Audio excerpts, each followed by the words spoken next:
নমস্কার বন্ধুরা, ঠাম্মার রান্নাঘরে সবাইকে স্বাগত জানাই। আজ আমরা তৈরি করব চিংড়ি মাছের মাথার ভর্তা। এই রেসিপি শেষ পর্যন্ত দেখুন এবং রান্নার সমস্ত ধাপ শিখে নিন। প্রথমে একটি প্যানে সর্ষের তেল গরম করব। তেল গরম হলে তাতে দেব কালো জিরা এবং শুকনো লাল লঙ্কা। এরপরে চিংড়ি মাছের মাথা দেব, সাথে দেব নুন এবং হলুদ গুঁড়ো।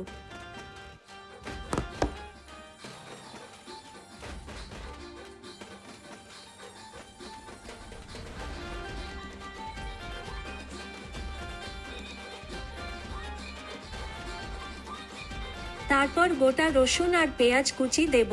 এগুলো ভালো করে ভাজবো যতক্ষণ না চিংড়ি মাছের মাথা সেদ্ধ হয়ে যায় এবং পেঁয়াজগুলো সোনালি হয়ে যায়।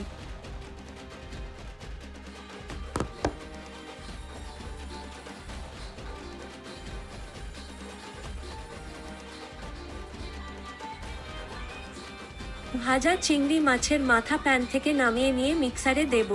এরপর সেটাকে ভালো করে পেস্ট বানিয়ে নেব।